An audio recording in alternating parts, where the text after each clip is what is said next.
పరబ్రహ్మ తస్మై శ్రీ గురవే నమః. ఓం నమో బ్రహ్మాదిభ్యో బ్రహ్మ విద్యా సంప్రదాయ కర్తృభ్యో వంశ ఋషిభ్యో మహద్భ్యో నమో గురుభ్యః. సర్వోపప్లవరహిత ప్రజ్ఞాన ఘన ప్రత్యగర్ధో బ్రహ్మైవాకమస్మి అహం పదార్థరహితః. గురవే సర్వలోకానాం విషజే భవరోగిణాం నిదయే సర్వవిద్యానాం శ్రీదక్షిణామూర్తయే నమః. ఓంకారపీఠ సిద్ధాంతం బ్రహ్మ విద్యోపదేశికా శ్రీమన్నారాయణం సూర్యం సద్గురుభ్యో నమో నమః. యాజ్ఞవల్కం చ జనకం సుఖ సాందీపమీశ్వరం కృష్ణమర్జున సంయుక్తం ఉద్ధవం చ నమో నమః. బ్రహ్మానంద యోగీంద్రం రామానంద జ్ఞానేశ్వర సహజానంద యోగీశ రామావధూత గురుం భజామి. అంబికా శివయోగీంద్రం వేమన యోగి సద్గురుం నిరంజన వెంకయార్య తిరువెంగళ గురుం భజే. శ్రీధర స్వామి యోగీంద్రం శివరామాఖ్య దీక్షితం కంబాలూరి అపబ్రహ్మం సద్గురుభ్యో నమో నమః. పరశురామ సీతారామ భాగవత కృష్ణ యోగిన కీల్కాన లక్ష్మణార్య సద్గురుభ్యో నమో నమః. బృహద్వాసిష్ట సిద్ధాంతం పూర్ణబోధోపదేశిక వెంకటేశ్వర యోగేంద్రం సద్గురుభ్యో నమో నమః. ఆత్మానాత్మమతీతమనిశం కేవలాత్మోపదేశిక వేముల రామయార్య యోగేంద్రం సద్గురుభ్యో నమో నమః. ప్రణవాతీతమగమ్యం పరా ప్రకృతిరహితం పరమచలోపదేశిక శ్రీరాజయాఖ్య గురుం భజే.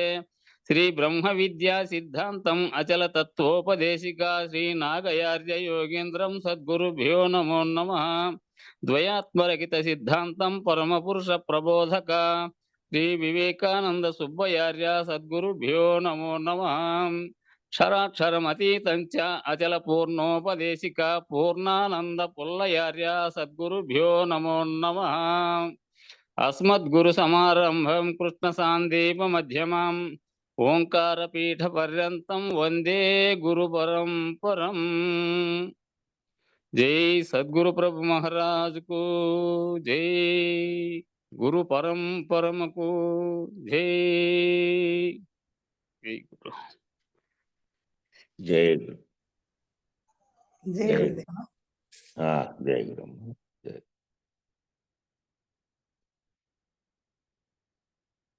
కాబట్టి నిన్న ఏమనుకున్నామంటే ఏం చెప్పారు దాంట్లో అంటే జీవునికి ఈ జీవభ్రాంతి అనేది ఎందుకుంది అని అంటే శరీరమే నేననేటువంటి అభిమానం వల్ల ఆ అభిమానం అనేది బలమైన పునాదిగా ఉన్నందువల్ల ఆ దేహాభిమానమే నేను అనేటువంటి బలమైన పునాది గత జన్మల నుంచి ఉన్నందువల్ల ఆయా అంశాలు నీకు కలిగినప్పుడు నీకు ఆవేశం కలుగుతుంది. ఆ ఆవేశం కలిగినప్పుడు కలిగిన ప్రతి ఒక్కరు కూడా ఆత్మానుభూతిని పొందజాలరు. కారణం ఏమంటే అంతఃకరణం అనేది మనసు బుద్ధి చిత్తం అహంకారం వీటి యందు ఆసక్తమై మళ్ళా సంగత్వ దోషాన్ని నిరంతరాయంగా పొందుతూ ఉంటుంది. పొందుతూ ఉన్నందువల్ల ప్రతి ఒక్కరి స్వభావంలో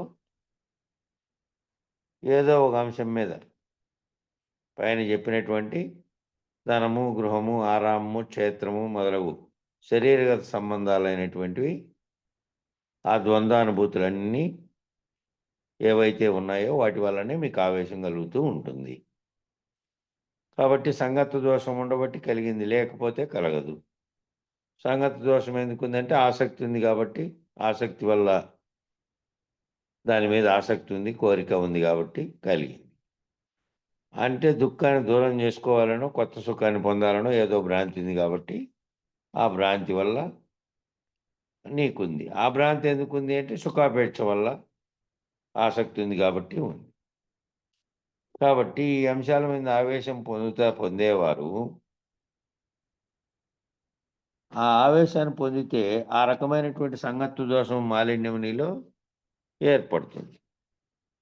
వీటి యందు ఎవరైతే అసంగంగా నిరాసక్తంగా వైరాగ్యంతో విషయ ప్రభావం లేకుండా నిశ్చలంగా గంభీరంతో నిమిత్త మాత్రంగా సాక్షిగా ఎవరైతే ఉంటారో వీటి యందు ఆ పైన చెప్పినటువంటి భ్రాంతి కలగడానికి ఆసక్తి కలిగించేటువంటి అంశాలు ఏమేమైతే ఉన్నాయో జీవునికి, వాటి యందు అసంగంగా ఎవరైతే ఉన్నారో దాని పట్ల, వాటన్నిటి పట్ల ఆసక్తి కలిగించి కోరికలు కలిగించే అన్నీ ఉన్నాయి పైన చెప్పినవన్నీ. వాటి పట్ల ఎవరైతే అసంగంగా ఉన్నారో, నిరాసక్తంగా ఉన్నారో, ఆసక్తి లేకుండా వైరాగ్యంతో ఉన్నారో, విషయ ప్రభావం లేకుండా నిశ్చలంగా, విషయ ప్రభావం అంటే విషయం నిరంతరము మదిలోకి వచ్చి మళ్ళీ ఆ విషయం వైపు నిన్ను ఆకర్షించే విధంగా దాని యొక్క ప్రభావం ఏమీ లేకుండా నిశ్చలముగా గంభీరంతోటి నిమిత్త మాత్రంగా సాక్షిగా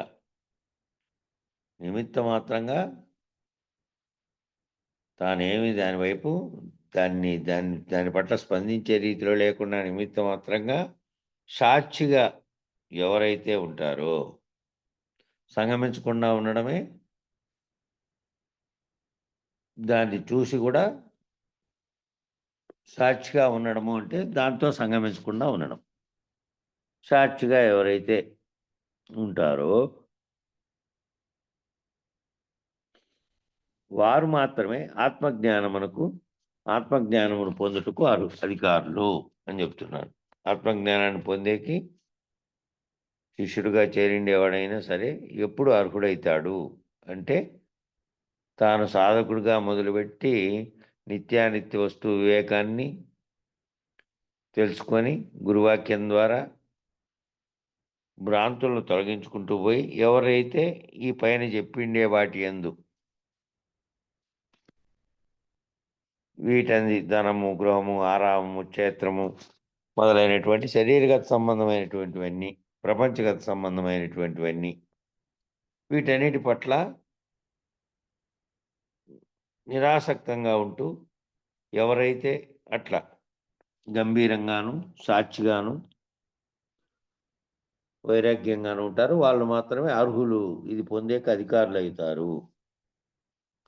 సాధన సంపత్తిలో కూడా అధికారిత్వము అనేది వస్తుంది. ఎవరు అధికారిత్వం ఉండేవాళ్ళు అది పొందేకి అన్నట్టు. ఆ అధికారిత్వం ఇదే. ఆ విధంగా నువ్వు ఆ స్థాయి అట్లా కనుక పొందితే అధికారిత్వాన్ని పొందినట్టు. అది తెలుసుకోవడానికి కామ్యకర్మల వలన కలుగు ఫలము ఐహికాముష్మిక సుఖములు కూడా అశాశ్వతమని ఎరుగుదును. కామ్యకర్మల వలన అంటే కోరికలతో కూడినటువంటి పనులు, మనం ఆచరించేటువంటి కర్మలు. రోజువారీ పొద్దున్న లేచినప్పటి నుంచి సాయంత్రం వరకు పనులు చేస్తున్నాం. ఆ పనులన్నీ అయితే ఆ పనులు ఏవైతే ప్రత్యేకంగా నీ కోరికలతో కూడినటువంటి పనులు ఉన్నాయో, ఆ పనుల వల్ల కలిగే ఫలితము ఐహికాముష్మిక సుఖములు కూడా అశాశ్వతమని ఎరుగుము. ఈ లోకంలో నువ్వేవైతే పొందుతున్నావో నువ్వు చేసే కర్మల వల్ల, నువ్వు చేసే పని వల్ల లాభం వచ్చింది, నువ్వు చేసే పని వల్ల నీకు సుఖం కలిగింది, నువ్వు చేసే పని వల్ల ఆనందం కలిగినప్పటికీ అవన్నీ కూడా ఇహలోకంలో నువ్వు పొందుతున్నటువంటి సుఖాలుగా ఉన్నటువంటివి కూడా శాశ్వతమైనవన్నీ కాదు, అవన్నీ అశాశ్వతమైనవి అని తెలుసుకో. నువ్వేవైతే ఒక కోరికలను పెట్టుకొని పనిచేస్తున్నావు, ఆ కోరికల వల్ల ఫలించి ఆ కోరికలు ఫలించవచ్చు. నువ్వు చేసే పని వల్ల ఆ కోరికలు ఫలించి నీకు అవి లభించినప్పటికీ అవన్నీ కూడా ఈ లోకంలో కలుగుతున్నటువంటి సుఖాలు కానీ నువ్వు పొందేటువంటి ఫలితాలు ఏవైనా ఉన్నాయి, అవన్నీ కూడా అశాశ్వతమైనవి అని ఎరుగుదును. మనం చేసేటటువంటి కర్మలన్నీ కూడా కామ్యక కర్మలు. ఏదో దాన్ని ఆశించి చేస్తూ ఉన్నాం. పనులన్నీ కూడా ఆ విధంగా ఏదో ఒక కోరిక చేత ప్రేరేపించబడినవి. ఏదో ఒక కోరిక చేతనే ప్రేరేపించబడి చేస్తున్నాం మనం. జీవనోపాధికి కొన్ని పనులు చేస్తున్నాం, లేదంటే ప్రత్యేకంగా ఒక ఫలితాన్ని ఆశించి సుఖం కోసం, ధనం కోసం, లేకపోతే ఇవన్నీ భౌతికపరమైనటువంటి కుటుంబపరమైనటువంటివన్నీ సాధించుకోవడం కోసం లక్ష్యాలను పెట్టుకొని కోరికలతో కూడుకొని ఈ పనులు చేస్తున్నాం. ఈ కర్మలన్నీ కూడా కోరికలతో కూడుకొని ఉన్నటువంటి కర్మలే. ఏదో ఒక కోరిక ఉండడం చేతనే ధనం సంపాదించడం, ఇల్లు కట్టడం, ఇంకా సర్వ వ్యవహారాలు ఏవో చేయడం అవన్నీ కూడా కొన్ని కోరికల చేత ప్రేరేపించబడినవే.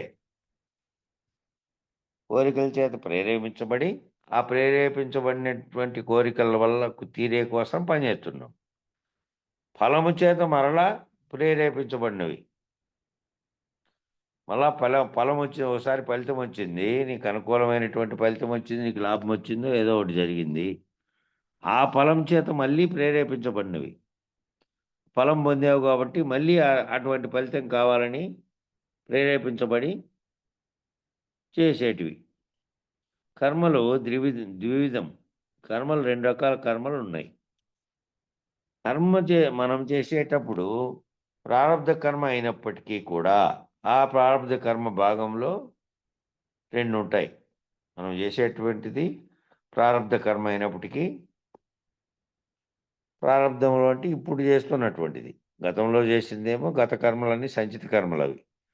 ఈ జన్మలో ఇప్పుడు చేస్తున్నటువంటి కర్మలు ప్రారబ్ధ కర్మలో 2 భాగాలు ఉంటాయి. ఒకటేమో కోరిక అనేది. ఒకటి కోరిక కలిగి ఆ కోరికని ఫలించే కోసం చేసేది. రెండోది ఆ కోరిక కలిగే కోసం చేసిన దాంట్లో ఫలించినది. ఏదైతే ఫలం నీకు అందిందో ఆ ఫలం. ఈ రెండింటి చేత ప్రేరేపితమవుతూ చేయబడినటువంటి సమస్తము కూడా కామ్యక కర్మే. ఒక కోరిక ఉంది, ఆ కోరిక కోసం కృషి చేసినావు, చేస్తే ఆ కోరిక ఫలించి నీకు లభించింది. అది ఆ లభించినదే ఫలం. ఆ ఫలం ఏదైతే లభించిందో మళ్ళీ అది ఏం చేస్తుంది, మళ్ళీ ఆ కోరికని నిన్ను ప్రేరేపిస్తుంది. మళ్ళీ చేస్తే మళ్ళీ నీకు ఆ సుఖం దొరుకుతుంది, లేదంటే నీకు ఆ ఫలము దొరుకుతుంది, లాభం వస్తుంది. ఏది చేసినప్పటికీ కూడా దానివల్ల వచ్చేది వాంఛలు తీర్చుకునే కోరిక అయితే సుఖం లభించింది. ధనం సంపాదించే కోసం చేసినదైతే ధనం లభించింది. లేదంటే ఒక సుఖం నీకు ఏదైతే తింటే నీకు ఆసక్తిగా ఉండి నీకు ఆనందం అనిపించిందో ఆ పని ఏదైనా చేయని అదే ఫలితం. ఆ ఫలితం ఏం చేస్తుంది, మళ్ళీ మళ్ళీ పొందమని మళ్ళీ ప్రేరేపిస్తుంది. ఆ ప్రేరేపించేది ఒకటి. ఈ రెండు కర్మలు ప్రేరేపించేది కూడా కర్మమే. కాబట్టి ఆ ప్రారబ్ధ కర్మ భాగంలో 2 ఉంటాయి. ఒకటి కోరిక, రెండోది ఫలం. ఈ రెండింటి చేత ప్రేరితమవుతూ చేయబడినటువంటి సమస్తము కూడా కామిక కర్మే. ఈ రెండింటి చేత ఒకటి కోరిక కలగడం చేత, రెండోది గతంలో కోరిక ఉండి పనిచేసినందువల్ల నీకు లభించిన ఫలితము, ఆ ఫలమే నిన్ను మళ్ళా ప్రేరేపిస్తే మళ్ళీ కావాలని. అది కూడా కామ్యక కర్మే. అదే కర్తవ్య కర్మ కూడా అదే. నువ్వు కర్తగా ఉండి చేసేది కూడా అదే కర్మే.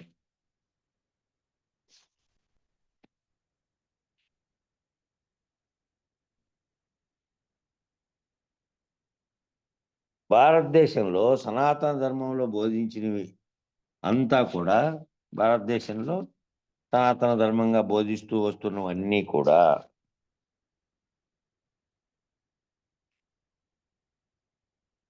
మానవులు కర్తవ్య కర్మను ఆచరించవలనే కానీ అభిమానపూరితమైనటువంటి విశేష కర్మని ఆచరించరాదు. భారతదేశంలో మన సనాతన ధర్మంగా మనకు బోధిస్తున్నవన్నీ కూడా ఏ ధర్మాన్ని బోధించినాయి అంటే మానవులు కర్తవ్య కర్మను ఆచరించవలనే కానీ తన కర్తవ్యంగా తన ముందుకు ఏవైతే వచ్చాయో తాను చేయాల్సినటువంటి కర్తవ్యం ఏదైతే ఉందో దాన్ని ఆచరిస్తూ ఆ కర్మను ఆ ఫలితం ఏదైనా జరగని దాని ఫలితం ఆశించి చేసేదంతా కూడాను కర్తగా చేసేటువంటి కర్మ. దానివల్ల ఫలితము వల్ల వచ్చేటువంటి కర్మను కూడా అనుభవించాల్సి ఉంటుంది. కాబట్టి ఏది బోధించారు అంటే కర్తవ్య కర్మను ఆచరించాలి కానీ అభిమానపూరితమైనటువంటి విశేష కర్మని ఆచరించరాదు. అంటే నీకుంటేటువంటి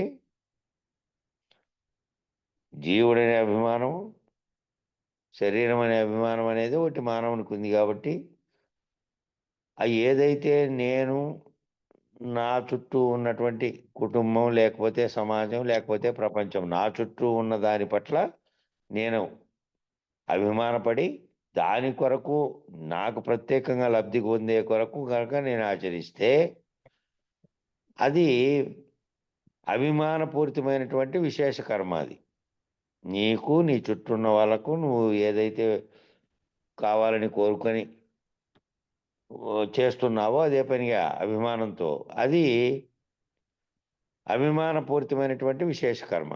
దాన్ని ఆచరించరాదు అని చెప్తున్నారు. ఎందుకంటే నీ కర్తవ్య కర్మను నువ్వు ఆచరిస్తే, నీ కర్తవ్య కర్మను ఆచరించి మళ్ళా నేను కర్తనుగా ఉండి ఫలితం పొందాలనేటువంటి, నాకు ఫలితం రావాలని కానీ వాళ్ళకి ఫలితం రావాలని కానీ ఏది భావన లేకుండా నీ కర్తవ్యాన్ని కనుక నువ్వు నిర్వర్తించినావంటే అది ఆచరించేటువంటి ధర్మంగా బోధించబడింది. మన భారతదేశంలో సనాతన ధర్మంలో దాన్ని బోధించారు. కర్తవ్య కర్మగా చెయ్యి. స్వామి భగవద్గీతలో కూడా చెప్పినారు. శ్రీకృష్ణ పరమాత్మ భగవద్గీతలో చెప్పిండే అంశమే సనాతన ధర్మంలోనే మళ్ళీ భగవద్గీతలో బోధించారు. కాబట్టి కర్తవ్య కర్మను ఆచరించు, నువ్వు ఫలితం ఏ విధంగానన్నా ఉండని. అట్లా కాకుండా నీకు, నీ చుట్టూ ఉన్న వారికి, నువ్వు భావించినటువంటి జగత్తు, నువ్వు భావించినటువంటి ఏదైతే పొందాలని అనుకుంటున్నావో వాటి కోసం అభిమానపూరితమైనటువంటి విశేష కర్మని ఆచరించరాదు. అది సరైన ధర్మం కాదు అని బోధించారు. విశేషమైన ధనం ప్రాప్తిస్తుంది, విశేషమైనటువంటి గృహం ప్రాప్తిస్తుంది, విశేషమైనటువంటి రూపలావణ్యవతి అయినటువంటి భార్య ప్రాప్తిస్తుంది, లేక భర్త ప్రాప్తిస్తాడు. విశేషమైనటువంటి క్షేత్ర దర్శనం జరుగుతుంది, విశేషమైనటువంటి శారీరక బలము, విద్యాబలం లభిస్తుంది, విశేషమైనటువంటి పాండిత్యం లభిస్తుంది, విశేషమైన శాస్త్రజ్ఞానం లభిస్తుంది, విశేషమైనటువంటి బుద్ధి బలము, స్వర్గ సుఖం లభిస్తుంది. ఈ రకంగా ఎన్ని విశేషాలు చెప్పుకుంటూ పోతే అన్ని విశేషాలు మన జీవితం అంతా పరుచుకునే ఉంటాయి. ఇవన్నీ కూడా విశేషమైన అంటే ఎక్కువగా విశేషమైన అంటే మామూలు స్థాయిలో కాకుండా అధికంగా ధనం లభిస్తుందని, గొప్పదైనటువంటి గృహం లభిస్తుందని, రూపలావణ్యమైనటువంటి భార్య లభిస్తుందని, లేదంటే ఆమె స్త్రీ అయితే భర్త లభిస్తాడని, బాగా రూపలావణ్యవతులైనటువంటి వాడు, విశేషమైనటువంటి క్షేత్రాలన్నీ దర్శనం జరుగుతుందని, విశేషంగా నేను శారీరక బలం సంపాదించి నేను బలవంతుడిగా ఉండాలని, విద్యాబలం లభిస్తుందని, విద్యాబలం లభించినందువల్ల విశేషమైన పాండిత్యం వస్తుందని, విశేషమైన శాస్త్రజ్ఞానం లభిస్తుందని, అట్టే విశేషమైనటువంటి బుద్ధిబలము, స్వర్గసుఖము లభిస్తుందని, ఇట్లా ఈ రకంగా ఎన్ని రకాల విశేషాలన్నీ చెప్పుకుంటూ పోయినా అన్ని విశేషాలు మన జీవితం అంతా పరుచుకొనే ఉంటాయి. జీవితం అంతా కూడాను ఈ విశేషమైన దాన్ని పొందడానికి ప్రతి ఒక్కరూ ఇంకా కొంచెం నేను పైకి, ఇంకా కొంచెం నేను దాన్ని పొందాలి, దీన్ని పొందాలనేటువంటి ప్రత్యేకమైనటువంటి కోరిక పెట్టుకొని ఉండడం వల్లనే ఈ విశేషమైనది కావాలి అనుకుంటున్నాడు. విశేషమైనది కావాలి ధనం అనుకుంటే ఇక దాని మీదనే ఉండాలి నిరంతరం. విశేషమైనటువంటి గొప్ప భవనం కావాలి, ఇట్లా ప్రతి విశేషాన్ని కోరుకునేప్పుడల్లా, ఈ విశేషం కోరుకునేప్పుడల్లా ఏమొస్తుంది చూడండి, విశేషమైన సుఖం అనే మాట వస్తే చాలంట. విశేషమైన సుఖం పొందాలనే మాట వస్తానే ఏమవుతుందంటే, నేను లంకంత ఇల్లు కట్టుకుంటే సుఖంగా ఉంటాను, నేను పెద్ద ఇల్లు కట్టుకుంటే సుఖంగా ఉంటాను. తర్వాత ఏమవుతాడు, లంకేశ్వరుడు ఏమయ్యాడు? లంకేశ్వరుడు చాలా పెద్ద ఇల్లు కట్టుకున్నాడు. రావణుడు లంకేశ్వరుడు ఏమయ్యాడు? మళ్ళా లాస్ట్కు అంత వానితో సహా సర్వము అందరూ పతనం అయిపోయారు. రామునితో యుద్ధం జరిగింది. ఆ విశేషమైనటువంటి కోరిక వారిలో పుట్టడం వల్లే కదా పతనం అయ్యాడు. ప్రతివాడు ఏమనుకుంటూ ఉంటాడంటే లంకంత ఇల్లు కట్టుకోవాలనుకుంటాడు, తక్కువేమి కట్టుకోవాలని అనుకోడు. వాడి ఆలోచన అంతా ఎప్పుడూ అంతే. కానీ లంకేశ్వరుడు ఏమైపోయాడనే అంశాన్ని మాత్రం ఆలోచించాడు. లంకంతా ఎందుకంటే అంటే అది పెద్దది కాబట్టి నాకు లంకంత ఇల్లు ఉండాలని అనుకుంటున్నాడు తప్ప వాని భవనం మీద కోరిక ఉంది, భవనం మీద ఆశ ఉంది. కానీ వాడు ఏమయ్యాడు లాస్ట్కు అనేది మాత్రం ఎప్పుడు కూడా ఆలోచన చేయరు కదా. ఆ అంశాన్నే ఆలోచించరంట. ఎందుకని అంటే అప్పుడు ఆ రకమైనటువంటి అభిమానానికి లోనయ్యాడుగా. ఆ అభిమానం ఏదైతే ఉందో నాకు అటు బాగా బ్రహ్మాండమైన ఇండ్లుంటే నేను బాగా సుఖపడతాననే అభిమానానికి లోనయ్యావు కాబట్టి మళ్ళా ఏం జరిగింది, వాడున్నాడా, ఏం జరిగింది అనే దాని గురించి ఆలోచించడు. అలాగే ప్రతివాడు ఏమనుకుంటాడు అంటే శత సంవత్సరములు ఏ రకమైన అనారోగ్యం లేకుండా బలవత్తరమైనటువంటి దేహాన్ని కలిగి ఉండాలి అని అనుకుంటాడంట. 100 ఏండ్లు ఏ రకమైన అనారోగ్యం లేకుండా నేను బలవత్తరమైనటువంటి దేహాన్ని కలిగి ఉండాలి అనుకుంటాడంట. ఈ కోరిక కూడా ఎటువంటిది అంటే ఇది కూడా లంకంత ఇంట్లతో సమానమే. ఇది కూడా లంకంత ఇండ్లు కోరుకున్నాడే, అట్లాడితే ఇది కూడా. ఇప్పుడు ఆ లోపల ఉన్నవాడు కూడా ఏమవుతాడు, అప్పుడు ఆ లంకేశ్వరుడే అవుతాడు. ఈ శరీరం కూడా నీ ఇల్లే కదా. ఈ శరీరం అనేది కూడా నీ ఇల్లే. శరీరంలో దేహంలో దేహ అనేవాడు ఉన్నాడు. ఈ దేహం బలమైందిగా ఉండాలి అని కోరుకుంటే ఆ లంకంత ఇల్లు కోరుకున్నట్టుగానే బలమైనదిగా ఉండాలి అనుకున్నా దాంట్లో ఉండేవానివి నువ్వు, దేహి అనేవానివి. నువ్వు నివసించే ఇల్లు ఎట్లాగో నీ శరీరమే మొదటి ఇల్లు. అట్లాగే డబ్బు ఎంత కావాలి నాయన అంటే నేనండి ఒక ఏనుగు మీదకి ఎక్కి ఒక రత్నాన్ని గాలిలోకి విసిరితే ఎంత ఎత్తు వెళ్తుందో అంత ఎత్తు ధనరాశి కనుక నాకు లభిస్తే ఈ జీవితానికి సరిపోతుంది అన్నాడట. ఆ ధనం కిందే వాడు నలిగి ధనరాశి ఎంత ఏనుగు మీదకి ఎక్కి ఒక పైకి విసిరితే బాగా బలంగా విసరగలిగితే యాటికి పోతుంది, కొండ ఎత్తుకు పోతుంది. ఆ కొండ ఎత్తు ధనరాశి ఉంటే దాని కింద నేను నలిగిపోతాడంట. ఆ కొండ కిందనే పడి ఆ ధనరాశి ఉన్నదనుకో, ఆ ధనరాశి కిందే వాడు నలిగిపోతాడన్నమాట. వాడు నలిగిపోవడానికి ఎక్కడికి పోనక్కర్లే. ఆ పైన నుంచి ధనం కురిస్తే చాలు వాడి మీద అంత ఎత్తు. ధనరాశి కురిస్తే కింద పడి దాంట్లోనే పోతాడు. ధనంతోనే సతమతమై నలిగిపోతాడు అని.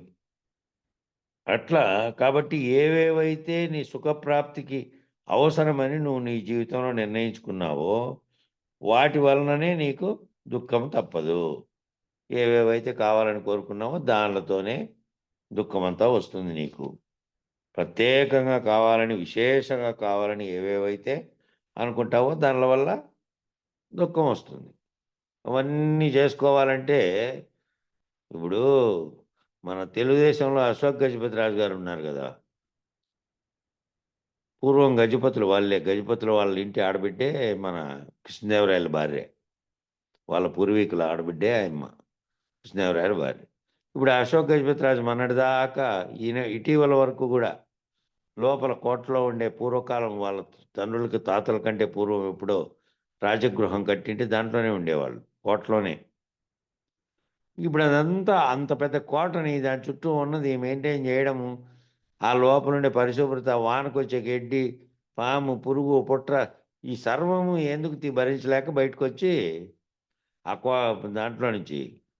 దాంట్లోనే ఇంకో ఇల్లు కట్టుకోవాలని కూడా చూశాడు. అప్పటికీ కూడా అది కూడా వద్దు అని చెప్పి మళ్ళీ ఒక బిల్డింగ్ కట్టుకొని వేరేది చిన్నది కట్టుకొని మామూలుగా దాంట్లోకి వచ్చేసాడు.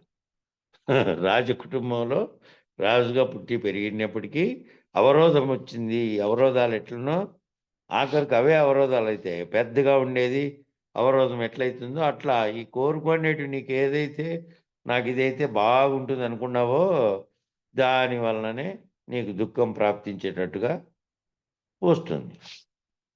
ఏవేవైతే నువ్వు సుఖం ప్రాప్తికి ఇవన్నీ అవసరమని అనుకున్నావో అవే నీకు ఒకప్పుడు సుఖంగా ఉన్నవి మళ్ళా ఒకప్పటికి దుఃఖం కూడా కలగజేస్తాయి. అట్లా అనుభోక్తం అవడమేమో సృష్టి ధర్మం. అట్లా దాంట్లో ఏదైతే అది దీన్ని భోగించాలి నేను అని అనుకోవడమేమో సృష్టి ధర్మం. ఈవిడతో కలిసి జీవిస్తే నేను సుఖంగా ఉంటాను అని ప్రేమించాడు. ఒక ఆమెను చూసి ప్రేమించాడు. మోహం కలిగింది. ఈమెతో కలిసి గనక నేను అస్నేహంగా ఉంటారు. ఏమీ రావు. తప్పులు బయటపడవు. మామూలుగా వాదనలుండవు. పరస్పర ఆకర్షణ వల్ల ఆ ఇద్దరికీ ఒకరికొకరి పట్ల ఒకరికి ఆకర్షణ ఉంటుంది కాబట్టి ఈవిడితో కలిస్తే నేను సుఖంగా ఉంటానని ప్రేమించాడు. ఏమైంది? ప్రకృతి యొక్క ధర్మం ఏం చేస్తుంది? ఆవిడ వలననే నీకు దుఃఖము ప్రాప్తించేటట్టుగా చేస్తుంది. దుఃఖం ఏమి వల్ల వస్తుందంటే మళ్ళా జరిగే పరిణామాల వల్ల. ఆ దుఃఖం ప్రాప్తించేది కూడా మళ్ళీ ఆవిడ వల్లనే అంటే ఆవిడ వల్లనే వస్తుంది. అది ప్రకృతే చేస్తుంది. ఆ విధంగా నీకు దుఃఖం ప్రాప్తించేటట్టుగా ప్రకృతి యొక్క ధర్మం చేస్తుంది. ఏదైతే కోరుకున్నావో దాని వల్లనే నీకు దుఃఖం వచ్చింది. కాబట్టి చేస్తే ఏమైంది అప్పుడు అంటే ఆ పూర్వపు అభిమాన బలమంతా దూరం అయిపోయింది. ఆ పూర్వమంతా అభిమానం పొందినవే ఏదైతే నాకు చాలా బాగుంది, ఈమె అయితే నాకు బాగుంటుంది, జీవితాంతం సుఖపడతాను, లేకపోతే ఈమె అందంగా ఉంది, నాకు బాగా సరిపోతుంది, ఏ విధంగానైనా భావించాడని నువ్వు ఆ భావించిండేదంతా దాంట్లో అంతర్గతంగా ఏముందంటే ఓ ఆకర్షణ అనేటువంటిది అందులో దాగి ఉంది. దాంట్లో ఆకర్షణ అనేది దాగి ఉంది. దానివల్లనే ఆ తీవ్రమైనటువంటి మిగతా వాటికంటే ఎక్కువ ఇది ఉంది. మామూలుగా దాని మీద ఒక ఆయన రాశాడు. ఆయన పేరు కవి ఒక ఆయన నవల రాశాడు ఒకటి. అమలిన శృంగారం అని రాశాడు ఆయన. యాక్చువల్గా అది గ్రీకులో వచ్చినటువంటి ఒక కథను ఆధారం చేసుకొని రాశాడు అమలిన శృంగారం అని. మామూలుగా వస్తువుల పట్ల ఒక వస్తువు ఉంది, వస్తువుని కొనుక్కున్నాం, దాని మీద నాకు ఎంతో ప్రేమ ఉంటుంది, ఆ వస్తువు నాకు ఉపయోగపడుతుంది కాబట్టి దాని మీద ఉంది.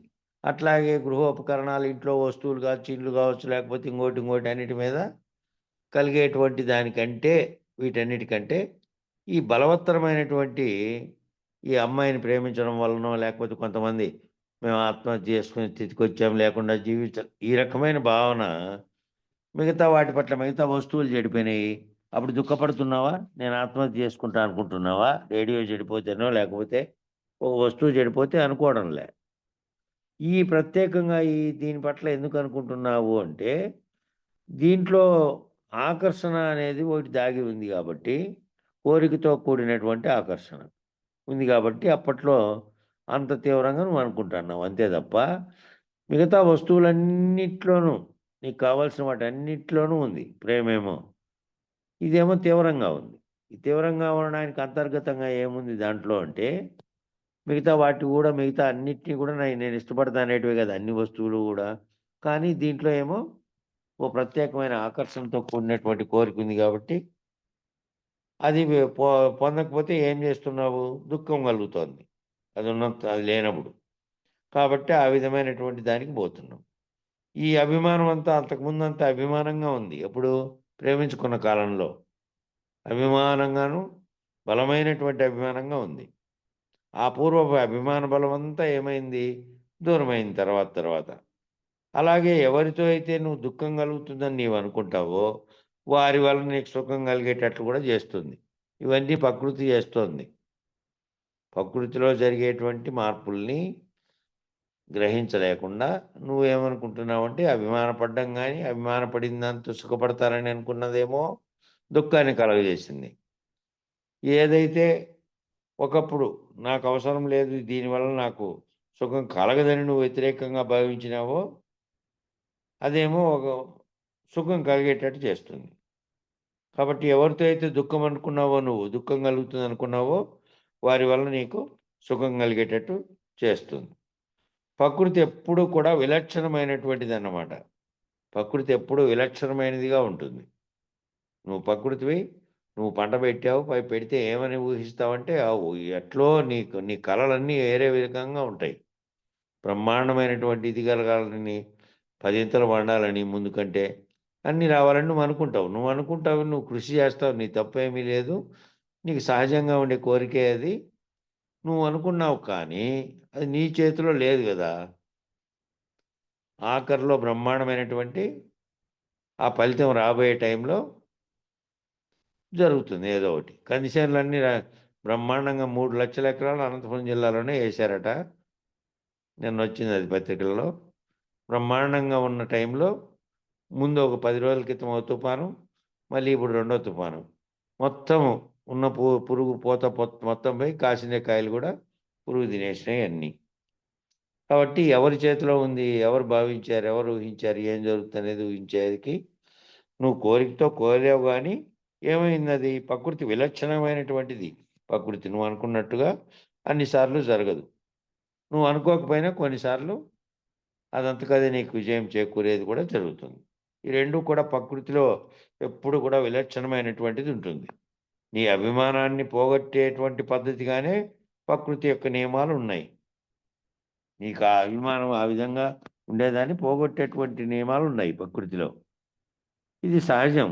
దీన్ని అంగీకరించాలి. ఈ సత్యాన్ని నువ్వు గ్రహించాలి. ప్రకృతిలో గానీ, మనకు జరిగేటివి గానీ, ప్రపంచంలో, లోకంలో అన్నీ పరస్పర విరుద్ధంగా ఒకసారి జరుగుతాయి, ఓసారి అనుకూలంగా జరుగుతాయి. అది సహజంగా ఉంది అది పద్ధతి.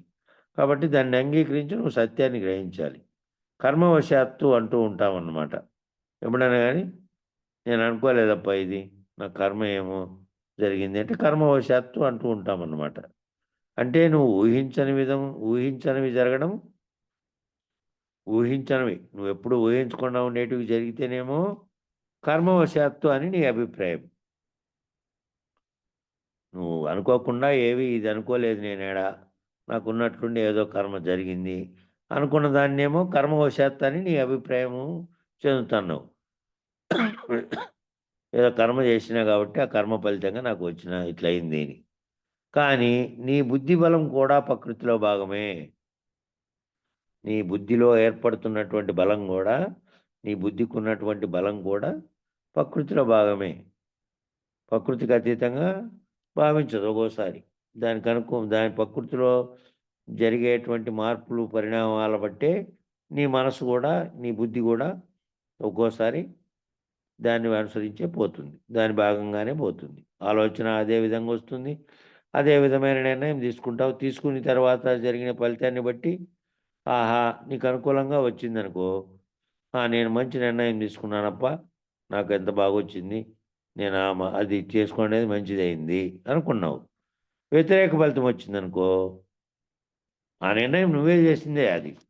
నిర్ణయం వేరే వాళ్ళు ఏం చేయలేరు. నువ్వు చేసిన నిర్ణయమే అనుకూల ఫలితం వచ్చినప్పుడు మంచి నిర్ణయం తీసుకున్నా నేను అనుకున్నావు.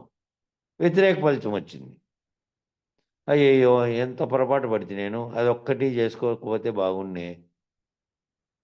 ఈ నిర్ణయం ఒకటి చేసుకోకుండా ఉంటే నాకంతా బాగా జరుగు అని కూడా అనుకున్నావు. ఈ 2 కూడా ఎక్కడి నుంచి? నువ్వు చేసుకున్నవే, నీ బుద్ధితో నిర్ణయించినవే. అనుకూలంగానూ ఉంది, వ్యతిరేకంగానూ ఉంది. కాబట్టి నీ బుద్ధి బలం అంతా కూడా ప్రకృతిలో భాగమే. ప్రత్యేకంగా ఏమీ లేదు.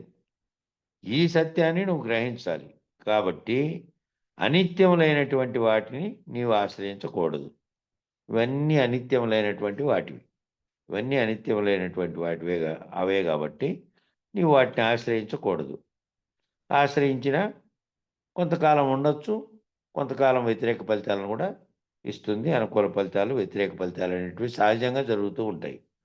కాబట్టి నువ్వు ప్రత్యేకమైనటువంటి విశేషమైనటువంటి పైన దాంట్లో వచ్చినా చూడండి, అన్ని విశేషమైనటువంటి కోరికలు పైన అన్నీ వచ్చాయి. ధనం పట్ల, ఇండ్లు పట్ల, బలం పట్ల, రూపం పట్ల, శరీరం పట్ల, ఇతరత్ర అన్నిటి పట్ల ఏమిటి మీద ఉన్నాయో విశేషమైనటువంటిది ఏ విధంగా ఉన్నా కూడా అదంతా విశేషంగా పొందేటువంటిది అంతా కూడాను ఈ అనిత్యములైనటువంటివే అవన్నీను అని నువ్వు అనుకొని భావించి నువ్వు ఆశ్రయించకూడదు వాటిని. ఐహికం కానీ, ఆముష్మికం కానీ బుద్ధి బలాన్ని ఉపయోగించడమే పురుష ప్రయత్నం. ఐహిక, ఆముష్మిక అనేటువంటి ఇహలోకంలో నువ్వు కోరుకునేది, నువ్వు పొందేది అన్నీ కూడా అవన్నీ కూడా బుద్ధి బలాన్ని ఉపయోగించి చేస్తేనే అవి వచ్చేటువంటి వాటిని అనుభవిస్తూ నీకు ఇహలోకంలో నీ బుద్ధితో నిర్ణయించుకునేటువంటి పురుష ప్రయత్నం అనేది ఉండాలి. పురుష ప్రయత్నం అంటే మళ్ళీ పురుషులు స్త్రీలని కాదు. నీ బుద్ధి బలంతో నువ్వు ఏదైతే ఉందో నీకు దేహాన్ని ప్రకృతిగా చెప్పారు, దేహి దాంట్లో ఉండేవాడు దేహిగా పురుషుడుగా చెప్పారు. కాబట్టి బుద్ధి బలంతో ఏమి నిర్ణయించుకోవాలి నువ్వు అంటే దాన్ని ఉపయోగించి పురుష ప్రయత్నం చేయాలి. ఈ విపరీతమైనటువంటి ఈ ఐహికానికి సంబంధించినటువంటి ఇవి కోరుకున్నంత కాలం అవి అనిత్యంగా ఉన్నాయి అనే బుద్ధి బలం నీలో ఉండాలి. కాబట్టి ఈ ఆముష్మికము అనిత్యం ఎట్లా అయిందండి అంటే స్వర్గలోక వాస సుఖము కానీ యక్షలోక సుఖం కానీ చాలామంది ఈ మధ్య కాలంలో కుబేరుని పూజించే వాళ్ళు ఎక్కువైపోయారు. ఇది ఆముష్మికం అనేది ఎక్కువ ఎందుకండి అనిత్యం ఎందుకైతుంది? ఇహలోకంలో పొందేటువంటి భౌతికపరమైనటువంటి ఇవన్నీ ఒకవేళ అనిత్యమైనవి అనుకోవచ్చు, కానీ ఆముష్మికం అనేది పరలోకానికి సంబంధించింది. స్వర్గలోకము ఇట్లాంటివన్నీ ఇవి ఎట్లా ఏ విధంగా ఇదైతాయి, ఏ విధంగా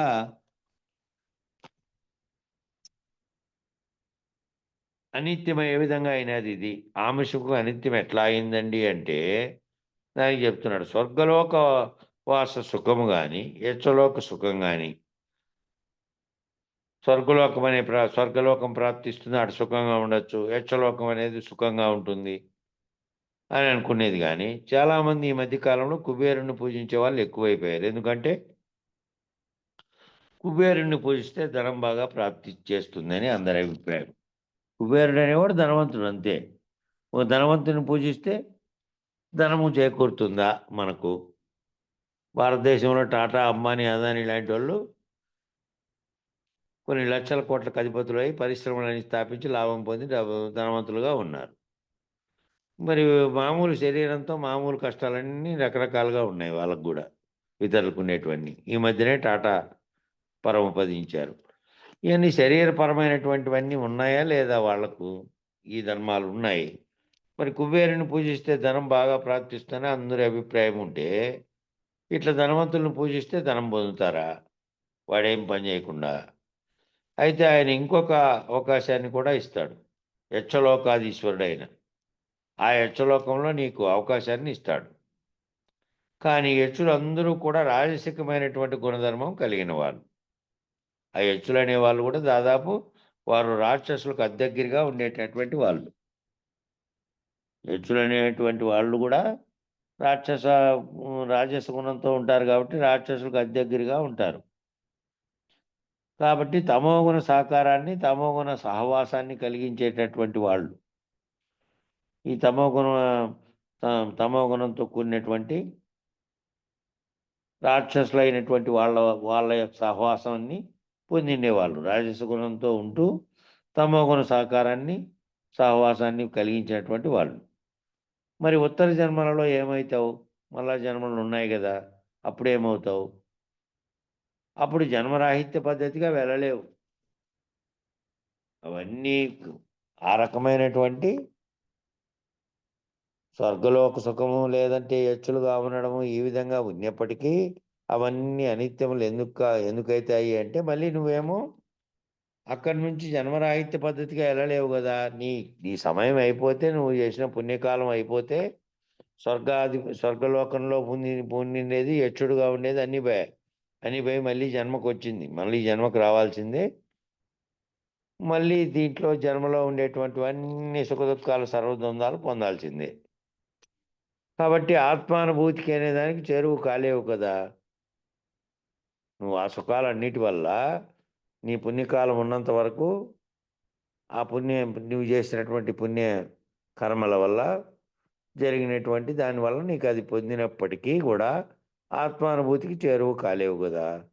కాబట్టి ఎంతగా ఎవరైతే ఈ ధన గృహ ఆరామ క్షేత్ర అనిత్య సుఖభోగ సంపదలను కోరుతాడో, ఎంతగా ఎవరైతే ధనం గురించో, గృహం గురించో, ఆరామం గురించో క్షేత్రం గురించో అనిత్యమైనటువంటి అన్ని సుఖభోగాలన్నిటినీ సంపదల్ని ఎవరైతే కోరుతారో తీవ్రంగా కోరుతాడో ఆ ఉన్నదాంతో తృప్తి చెందుతూ ఆ ఉన్నదానికి అధికంగా లభించినప్పటికీ కూడా ఆ లభించింది తాను ఉంచుకుంటూ చేతనైతే సాయం చేస్తూ ఎవరైతే ఉంటాడో ప్రశాంతంగా ఉంటుంది మనకి. లేదంటే అనిత్యంగా దీని కోసం తీవ్రంగా వెంపర్లాడతాడో వాడు తిరోగమనంలో ఉంటాడు. దీని కోసం తీవ్రంగా వెంపర్లాడేవాడు తిరోగమనం పద్ధతిలో పోతాడు. కాబట్టి వీటికి దూరంగా ఉండమని ఎవరు చెప్తున్నారు? పరమహంస చెప్తున్నాడు. పరమహంస అంటే ఇక మన రామకృష్ణ పరమహంసకి ఏ విధంగా పరమహంస అనే బిరుదు ఇచ్చారు ఆయనకు. ఎందుకంటే ఆయన ఏది కూడా ఏదో ఒక గుడ్డ ఒకటి కట్టుకుంటే నడుముకు ఒకటి కట్టుకునేవాడు, ఉత్తపైతోనే ఉండేవాడు. ఒక పంచెలాంటిది కింద కట్టుకుంటే ఏ రకమైనటువంటి కోరేవాడు కాదు. కలకత్తాలో అప్పటికే అంతమంది ఆయనకు, ఎంతమంది అంటే ఆయన ఏదో ఒకటి ఆయనకు ధ్యానంలో ఎప్పుడు నిత్యం ధ్యానంలోనే ఉండేవాడు. ఎప్పుడైనా కూడా ఒక సంకల్పం కలిగితే ఎవరన్నా 4-5 శిష్యులు అనేక సార్లు అడిగిన తర్వాత ఒకసారి నోరు తెరిచి చెప్పేవాడు అంతే. మిగతా అప్పుడు మళ్ళీ నిత్యము ధ్యానంలోకే వెళ్ళిపోయేవాడు ఎక్కువ భాగం. అటువంటి పరమహంస చెప్తున్నారంట, వీటన్నిటికీ తిరోగమనంలో ఉండండి. తిరోగమనంలో పరమహంస అంటే ఈ రామకృష్ణ పరమహంస అని కాదు. ఇప్పుడు ఆ పరమహంస అంటే పరమయోగి. ఎవరైతే ఇప్పుడు యముడు అన్నిటినీ తెలిసి మళ్ళీ నువ్వు ఈయనకు బోధించడానికి చెబుతున్నాడో ఇవన్నీ కూడా నువ్వు కోరకుండా నువ్వు నా దగ్గర నన్ను అడుగుతున్నావు అని నచికేతుణ్ణి, నువ్వు చిన్న పిల్లోడు అయినప్పటికీ నువ్వు సర్వము వద్దని చెప్పి ఏవైతే అనిత్యములైనటువంటి వద్దని నువ్వు కోరుతున్నావో అట్లా వీటన్నిటికీ దూరంగా ఉండమని పరమహంస చెప్తున్నాడు.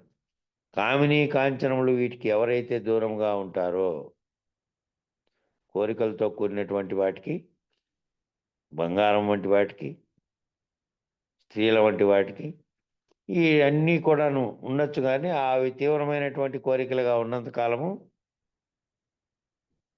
అవి ఆకర్షిస్తూనే ఉంటాయి. కాబట్టి ఎవరైతే వీటికి దూరంగా ఉంటారో, వీటిని ఎవరైతే నిరసించి ఉంటారో, నిరసించి అంటే ఆ వద్దని విరక్తి చెంది ఉంటారో, వీటి యందు ఆసక్తి లేకుండా ఉంటారో, వీటి యందు ఎవరైతే ఆసక్తి లేకుండా ఉంటారో, ఎవరైతే ఉద్వేగం పొందకుండా ఉంటారో, వాటి కోసం ఉద్వేగం పొందుతుంటారు మనసులో, ఆ ఉద్వేగాన్ని పొందకుండా ఉంటారో, ఆఖరికి స్వర్గ సుఖం చేత కూడా ప్రేరేపించబడకుండా స్వర్గం వస్తున్నాయా, నీకు ఈ విధంగా చేస్తే నీకు స్వర్గం వల్ల నీకు అట్లా దొరుకుతుంది ఇట్లా అవుతుంది అని అంటే వాటి వల్ల కూడా ప్రేరేపింపబడకుండా ఉంటారో వారే అనుభూతికి దగ్గరవుతారు.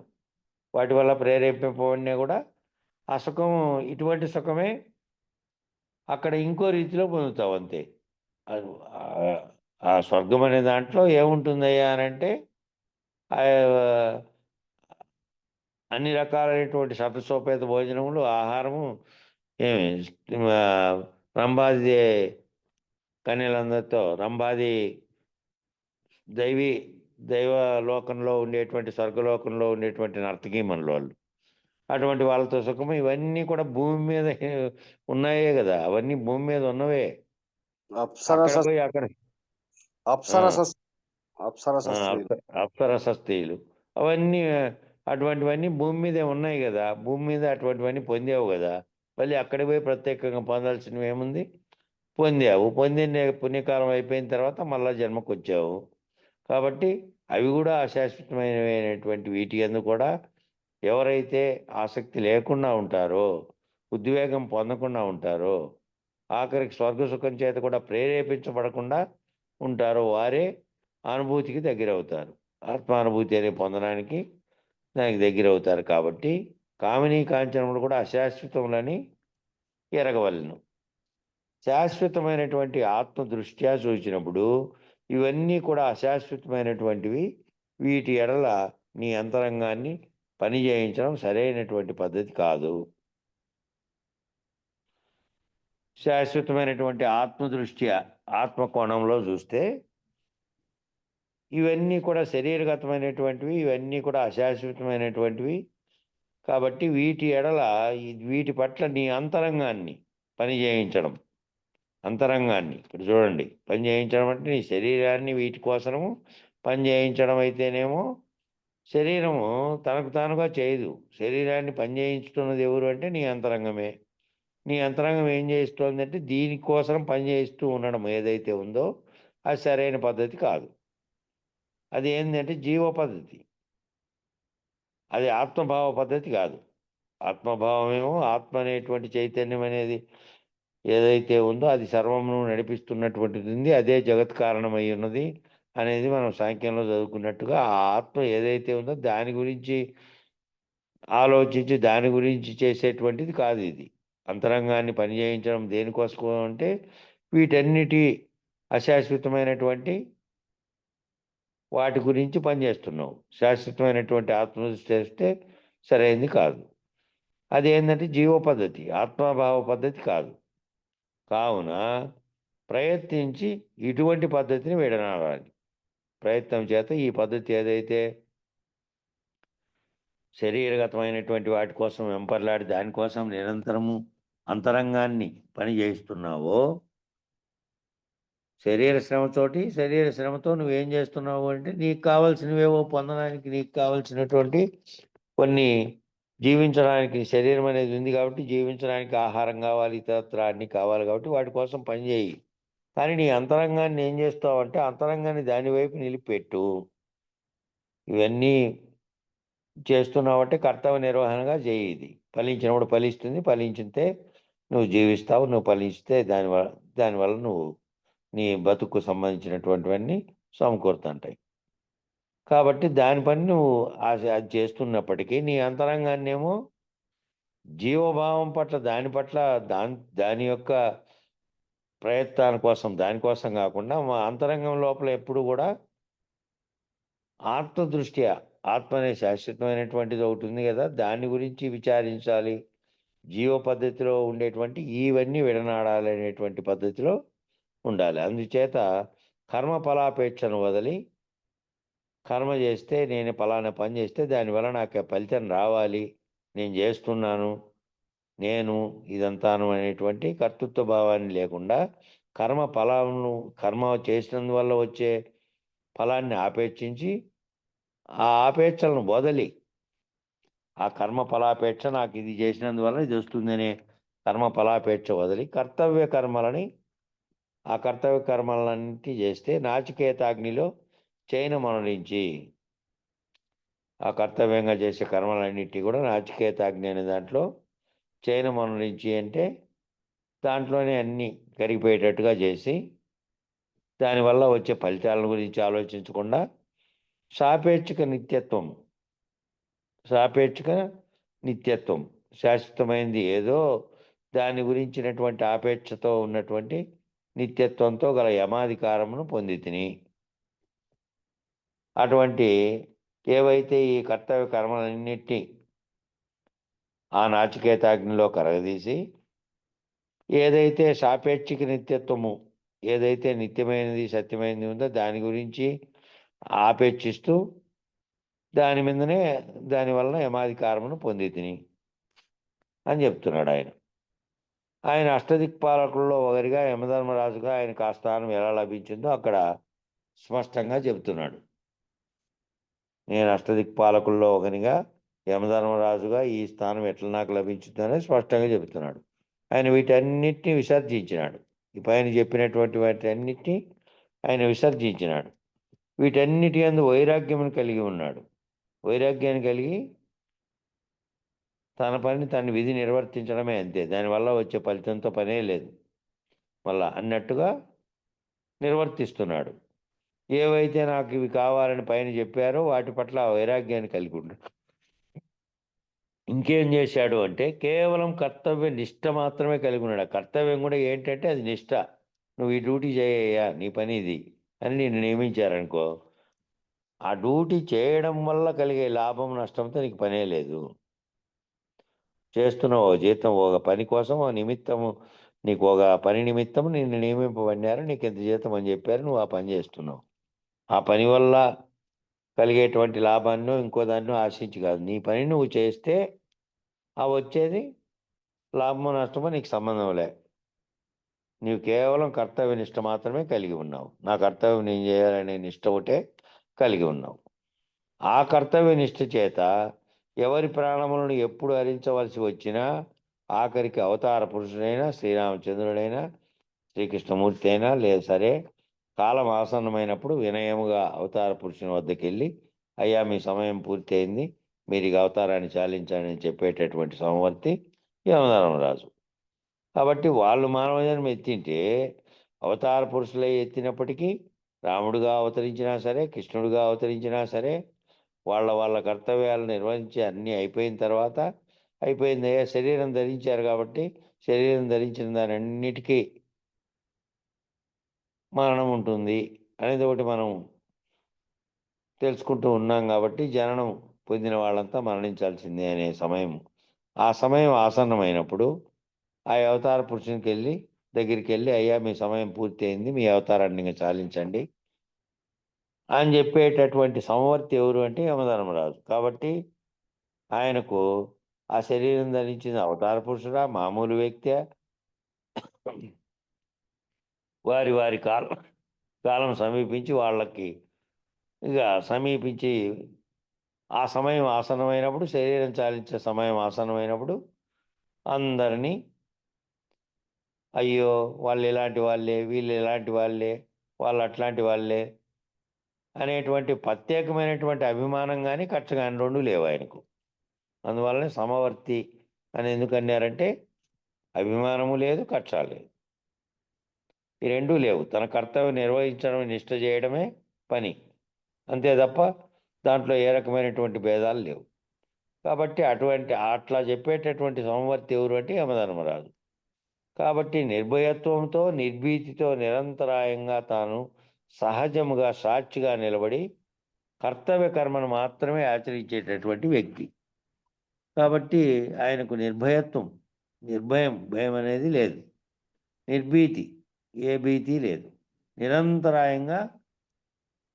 నిరంతరము ఆయన పని ఏంది అంటే సహజముగా సాక్షిగా నిలబడి, తాను సహజంగానే సాక్షిగా నిలబడి కర్తవ్య కర్మను ఆచరించడం తప్ప ఏ రకమైనటువంటి అది ఎంతటి వారినైనా తీసుకుపోతాడు. రమణ మహర్షిని తీసుకుపోయినాడు, సత్యసాయి బాబాని తీసుకుపోయినాడు, శివరామ దీక్షితులు తీసుకుపోయినాడు, భాగవత కృష్ణాసులు తీసుకుపోయినాడు. ఎంతటి వారినైనా శరీరం ధరించిన ఎటువాడైనా వానికి వాళ్ళందరినీ శరణ కాక తప్పదు. కదా స్వామి? అవతార పురుషులైనా సరే శరణ కాక తప్పదు. శరీరం ధరించారు అంటే అయిపోయాయి. ఇంకా అది దాని సమయం ఆసనమైనప్పుడు దాన్ని తీసుకుపోతాడు. కాబట్టి ఇక ఎంతటి వారైనా, ఏ విధమైనటువంటి వారైనా వాళ్ళ పట్ల నిర్భయత్వంతో, నిర్భీతితో నిరంతరాయంగా తాను సహజంగా సాక్షిగా ఉండి కర్తవ్య కర్మను మాత్రమే ఆచరించే వ్యక్తి అటువంటి యముడు. కాబట్టి మిగిలిన అంశాలన్నిటినీ నాచికేతాగ్ని అందే సంచయనం చేయాలి. ఈ నాచికేతాగ్ని అనేటువంటి దాంట్లోనే ఈ మిగిలినటువంటివన్నీ సంచయనం చేయాలంటే, సంచయనం అంటే నిశ్శేషముగా లేకుండా చేయుట. మళ్ళీ శేషము అనేది లేకుండా నిశ్శేషంగా దాన్ని అన్నిటినీ ఆహుతి చేయుట, సంచయనం చేయుట అంటే. ఈ మిగిలిన అంశాలన్నిటినీ కూడా సంచయనం చేయాలి అంటే నిశ్శేషముగా లేకుండా చేయుట. ఎన్ని కర్మలను అకర్మలుగా చేసినా కూడా ఎంతో కొంత మిగిలిపోతుంది. ఎన్ని కర్మలు చేస్తూ ఉండే వాటన్నిటినీ నువ్వు అకర్తగా ఉండి నేను కర్తను కాదని చేసుకుంటూ పోయినప్పటికీ కూడా ఎంతో కొంత మిగిలిపోతుంది. ఆ శేష భాగాన్ని మొత్తాన్ని కూడా, ఆ శేషంగా అట్లా మిగులుతున్నటువంటి దాన్ని కూడా పట్టుకెళ్ళి నాచికేతాగ్ని అనే యజ్ఞంలో పూర్ణాహుతిగా నిశ్శేషంగా దగ్ధం చేయాలి. ఏ రకమైనటువంటి కర్మలు కూడా దాని అవశేషాలను లేకుండా అకర్తగా ఉండి నువ్వు చేస్తున్నప్పటికీ ఆ ఏ కర్మలను ఆచరిస్తున్నావో అవన్నీ కూడా ఆ మిగిలిపోయిన కర్మలన్నింటినీ శేషం అనేది ఏమీ లేకుండా ఈ పట్టుకెళ్ళి నాచికేతాగ్ని అనేటువంటి యజ్ఞంలో పూర్ణాహుతిగా వేసి నిశ్శేషంగా దగ్ధం చేసేయాలట. నిశ్శేషంగా అంటే శేషం మిగలకుండా దగ్ధం చేయాలి. సంచయనం అంటే నిశ్శేషంగా పోగొట్టుకొనుట అని. సంచయనం అంటే నిశ్శేషముగా, శేషం ఏమీ లేకుండా పోగొట్టుకొనుట. అటువంటి సంచయనం వనర్చడం చేతనే ఆయన సాపేక్షిక నిత్యత్వం గల యమాధికారమును పొందాడు. అటువంటి ఆ విధంగా ఆయనకు నిశ్శేషంగా ఏ ఒక్కటి లేకుండా సర్వము సంచయనం చేసి, అన్నీ సర్వము పూర్ణాహుతి చేసి, సర్వాన్ని కాల్చేసి, ఏ రకమైనటువంటిది ఒక్కటి కూడా దేని పట్ల కూడా తనకు దైవము నియమించి ఉన్నప్పటికీ, నియమించిండేది ఏ పనికి నియమించబడినాడో ఆ పని పట్ల నిష్ట తప్ప, ఆ పని కర్తవ్యంగా నిర్వహించే నిష్ట తప్ప, ఆ దైవం పట్ల కూడా ప్రత్యేకమైన అభిమానము లేదు. వ్యతిరేకమైనటువంటి వేరే మానవుల పట్ల వ్యతిరేకమైనటువంటి భావము లేదు ఆయన. విశేషంగా అన్నిటినీ పోగొట్టుకొని ఏ విధంగా ఉన్నాడంటే, సహజమైనటువంటి సాక్షి రీతిలో సహజంగా ఉంటూ చేస్తున్నాడు తన కర్మ. ఆ విధంగా మొత్తం పోగొట్టుకొని అటువంటి సంచలనం వనర్చడం చేతనే ఆయన ఆ విధమైనటువంటి సాపేక్షిక నిత్యత్వం కలిగినటువంటి యమాధికారాన్ని పొందాడు. అట్లా చేశాడు కాబట్టినే సాపేక్షిక నిత్యత్వం కలిగినటువంటి యమాధికారమును తన యొక్క నిష్ట పట్ల తాను నిత్యము కూడా దేని పట్ల ఉన్నాడంటే తన నిష్టను నిర్వహించే దాని పట్లనే సాపేక్షత కలిగి ఉన్నాడు. అంతే తప్ప ఏ విధమైనటువంటి అంతకుముందు చెప్పినటువంటి ద్వంద్వముల పట్ల ఏ విధంగానూ లేడాయన. ఆ విధంగా యమాధికారాన్ని ఆ విధంగా పొందాడాయన. అంటే స్వయముగా ఈశ్వరుడేమో నిత్యుడు, ఈశ్వరుడేమో నిత్యంగా ఉన్నాడు. శరీరాన్ని కలిగి లేడు కాబట్టి, శరీరం కలిగి ఉన్నాడు అంటే అనిత్యుడైపోతారు. ఇంక శరీరం ఉండేవారు. శరీరం లేకుండా కేవలం సమిష్టి చైతన్యానికి కర్తగా ఉన్నటువంటి ఈశ్వరుడు నిత్యుడుగా ఉన్నాడు. ఈశ్వరునితో సమానమైనటువంటి నిత్యత్వమే సాపేక్షిక నిత్యత్వం. సాపేక్షిక నిత్యత్వం అంటే ఎటువంటిది అంటే ఈశ్వరునితో సమానమైనటువంటి నిత్యత్వం. అది ఈశ్వరునితో సమానమైనటువంటి నిత్యత్వాన్ని పొందినటువంటి వాడు. అటువంటి నిత్యత్వాన్ని పొందినటువంటి వాడు ఎవరయ్యా అంటే యమధర్మరాజు. తనకు ఆ స్థితి అట్లా కలిగింది. ఆ స్థితి తనకు ఎట్లా కలిగింది అంటే ఏ విధమైనటువంటి ప్రలోభం కానీ, ఏ విధమైనటువంటి భావన కానీ, ఏ విధమైనటువంటి పక్షపాత బుద్ధి కానీ, ఏ విధమైనటువంటి పక్కకు పొర్లేటువంటి అంతరంగం కానీ లేనటువంటి స్థితిలో ఆయన తన నిర్వర్తించేటువంటి నిష్టని కలిగి ఉన్నాడు కాబట్టి, కర్తవ్య నిర్వహణని ఆ విధంగా కలిగి ఉన్నాడు కాబట్టి తనకు ఆ స్థితి కలిగింది. ఆ ఈశ్వర నియమంతో ఈశ్వరునితో సమంగా వ్యవహరించేటటువంటి స్థితి ఎట్లా కలిగిందో ఈ అంశములను బోధించేటటువంటి ప్రయత్నాన్ని మనకు చేశాడు. ఆయనకు ఆ విధంగా ఆ స్థితి ఎట్లా కలిగిందో, ఆ ఈశ్వర నిత్యత్వం అనేటువంటిది ఏ విధంగా కలిగిందో, ఆ ఈశ్వరునితో సమానంగా వ్యవహరించేటువంటి స్థితి ఆయనకి ఎట్లా కలిగిందో అదే అంశంతోనే ఈ అంశాలను అదే స్థితి ఎట్లా కలిగిందో అట్లా ఈ అంశాలు ఏవైతే ఉన్నాయో అవి బోధించేటువంటి ప్రయత్నాన్ని మనకు చేస్తున్నాడు. ఇప్పుడు ఆయన నచికేతునికి చేస్తూనే ఆ నచికేతునికి చేస్తున్న దాన్ని మనం కూడా మన గురువు చేస్తున్నటువంటి పెద్దానిగా భావించాలి మనం. ఆ విధంగా మనకు ప్రయత్నం చేస్తున్నాడు, మనకు చెప్పే ప్రయత్నాన్ని చేస్తున్నాడు ఆయన. అటువంటి స్థితి ఎట్లా కలిగిందో ఈ అంశాలన్నింటినీ బోధించేటువంటి దాంట్లో చెప్తున్నాడు. కాబట్టి ముఖ్యమైన అంశం ఏమిటంటే కామ్యకర్మలను ఫలాపేక్షతో చేసేటటువంటి వాడు మోక్షం పొందజాలడు. ఏవైనా కోరికలతో కూడినటువంటి కర్మల్ని ఫలాల్ని ఆశించి చేసేవాడు మోక్షం పొందజాలడు. తీవ్ర మోక్షేచ్ఛ అనేది వీళ్ళకు కలగదు. తీవ్ర మోక్షేచ్ఛ కలగడానికి ఎందుకంటే ఏమిటి పట్ల దాని పట్ల ఆసక్తి అనేది ఉంది కాబట్టి, దాని లాభాన్ని పొందాలని అనుకుంటున్నారు కాబట్టి, చేసే పని మీద ఫలాపేక్ష నాకు ఇట్లా వస్తుంది అని అనుకుంటున్నారు కాబట్టి అది ఉన్నప్పుడు పొందలేరు. ఫలాపేక్ష లేకుండా కర్మలను ఆచరించడం చేత, ఫలాపేక్ష ఏది లేకుండా నాకు దీనివల్ల ఇది కలగాలనేటువంటిది లేకుండా ఆచరించడం చేత, అంటే నవవిధ భక్తి మార్గముల చేత నిష్కామ కర్మ చేత చిత్తశుద్ధి కలుగుతుంది. నవవిధ భక్తి మార్గములని 9 రకాల భక్తి మార్గాలు చెప్పారు. ఆ 9 రకాల భక్తి మార్గాలు కూడా ఇంతకుముందు మనకు వచ్చినాయి. పరిపూర్ణ దర్శనంలో వచ్చినాయా? కాదు, ఇంకా దేంట్లో వచ్చినాయి అంటే ఇందులో వచ్చినాయి. పూజా దీంట్లో విధానం. వేదాంత సింధువు ఆయన ఆ, అనుభవానంద స్వామి ఆ, రాసినాడే. ఆ, అవునవునవును. అచల అనుభవానంద వేదాంత స్వామి సింధువు అనే రాసినటువంటి దాంట్లో వచ్చింది. అనుభవానంద స్వామి రాసినటువంటి వేదాంత ఆ, సింధువు అనేది అచల సింధువు.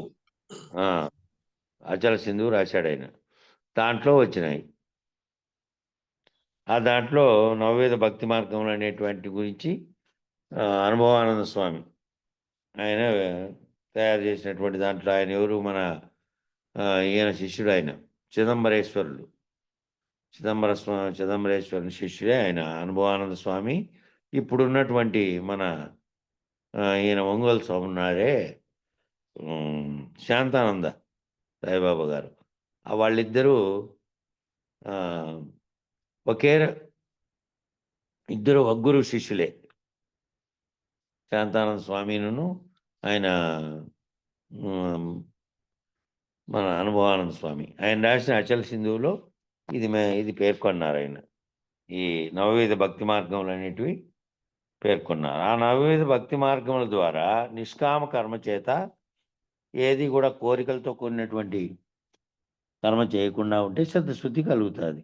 జ్ఞాన సముపార్జన ద్వారా, ఆ జ్ఞానాన్ని సంపాదించడం ద్వారా మోక్షం కలుగుతుంది. అంటే భ్రాంతులు వీడిపోతాయి. జ్ఞాన సముపార్జన ద్వారా సర్వభ్రాంతులు తొలగిపోతాయి. కాబట్టి మళ్ళీ దేని మీద నీకు కోరికలతో కూడినటువంటిది పుట్టదు. కాబట్టి నిష్కామ కర్మ ద్వారా చిత్తశుద్ధి, ఆత్మవిచారణ ద్వారా ఆత్మ సాక్షాత్కార జ్ఞానము, బ్రహ్మజ్ఞాన సముపార్జన ద్వారా మోక్షం అనేటివి కలుగుతాయి. నిష్కామ కర్మ ద్వారానేమో చిత్తశుద్ధి, ఆత్మవిచారం చేయడం ద్వారా ఆత్మ సాక్షాత్కార జ్ఞానము, బ్రహ్మజ్ఞానాన్ని సముపార్జన చేయడం ద్వారా మోక్షము కలుగుతాయి. జీవిత లక్ష్యాలనే స్వీకరించి, ఇవే లక్ష్యాలుగా స్వీకరించి కామ్యకర్మలను కూడా సదా త్యజించవలను. దీనిని లక్ష్యాలుగా పెట్టుకొని కామ్యకర్మలు ఏవైతే ఉన్నాయో వాటిని త్యజించాలి. అంటే నువ్వు కర్తగా లేకుండా చేసుకుంటూ పోవాలి, కర్తగా లేకుండా. అంతేగాని కర్తగా భావించి కోరికలతో ఫలితం లభించాలంటే నీ చేతిలో ఉండదు. లభించినప్పుడు తీసుకో, లభించకుండా ఉన్నప్పుడు కృంగిపోద్దు, అంతే. అట్లా కనుక శ్రవణం, కీర్తనం, విష్ణు స్మరణం, పాదసేవనం, అర్చనం, వందనం, దాస్యం, సఖ్యాత్మ నివేదనం. అవి 9 రకాలైనటువంటి నవవిధ భక్తి మార్గాలు. కాబట్టి అవి త్యజించి ఈ కర్మలను, కామ్య కర్మలు సదా త్యజించి ఉంటే, ఫలాపేక్షను త్యజించితే, ఫలాసక్తిని త్యజించితే, ఫల ప్రేరణ ద్వారా నువ్వు ఆ ఫలం ఏదైతే ఫలితం పొందావో అది మళ్ళీ గుర్తుకొచ్చి, మళ్ళీ అప్పుడు లాభం వచ్చింది, అప్పుడు ఇది వచ్చింది, అప్పుడు దీనివల్ల నాకు మేలు కలిగిందని మళ్ళీ దాని ద్వారా ప్రేరణ కలగద్దు. మామూలుగా నువ్వు చేసుకుంటా పోతూ ఉంటే వచ్చే లాభాన్ని నువ్వు స్వీకరించుకో, రానప్పుడు దుఃఖించద్దు. అట్లా ఉంటే ఏ రకమైనటువంటి ప్రత్యేకమైన ఫలాపేక్ష కలగదు. కాబట్టి ఆ రకమైన కర్తవ్య నిష్ట కలిగి ఉండాలి. తదుపరి చిత్తశుద్ధి ద్వారా నీవు ఆత్మజ్ఞానాన్ని పొందడానికి ప్రయత్నించాలి. తదుపరి ఆ చిత్తశుద్ధిని ఏమి మీద పెట్టాలంటే ఆత్మజ్ఞానం పొందడానికే ప్రయత్నించాలి. తద్వారా జీవన్ముక్తిని నీవు పొందగలవు. దాన్ని తెలుసుకోవడం ద్వారా మళ్ళీ జీవన్ముక్తిని నువ్వు పొందడానికి అవకాశం ఉంది. ఈ రకంగా నీవు తెలుసుకోవలసింది అని యమధర్మరాజు నచికేతునికి బోధిస్తున్నాడు. నువ్వు ఈ విధంగా ఇవి తెలుసుకోవాలంటే ముందు ఇవి విడనాడాలి. ఇవి విడనాడితేనేమో నువ్వు చిత్తశుద్ధి కలిగి ఉంటావు. చిత్తశుద్ధి కలిగి ఉండడం ద్వారా ఆత్మజ్ఞానాన్ని పొందితే దాని ద్వారా నువ్వు జీవన్ముక్తుడు అయ్యేకి అవకాశం ఉంది అని యమధర్మరాజు చెబుతున్నాడు. ఇంకా సమయం సరిపోయింది. మంగళం చెప్పండి. నిర్వికారాయ సకల నిత్య ముక్తిదాయకాయ నిర్గుణాయ నిర్మలాయ నిత్య మంగళం సగుణ నిర్గుణ రహితాయ సంకల్ప వర్జితాయ సర్వసాక్షతీతునకు సత్యమంగళం సత్తు చిత్తు సమసిపాయ శత్రు సంహారనాయ ఒత్తిలేని దీపము నీకిత్తు మంగళం చేటలన్నీ ఉడిగిపాయ చేసేదేమి లేకపాయ శేషమ్మ మనసు మీలో సేరె మంగళం పరిపూర్ణాయ సకల భవ్య దివ్య రూపాయ పరశురామాయ సీతారామ మంగళం నిర్వికారాయ సకల నిత్య ముక్తిదాయకాయ నిర్గుణాయ నిర్మలాయ నిత్య మంగళం మంగళం గురుదేవాయ మహనీయ గుణాత్మనే సర్వలోక శరణ్యాయ సాధు రూపాయ మంగళం. జై సద్గురు ప్రభు మహారాజుకు జై, గురు పరంపరముకు జై. ఈ గురు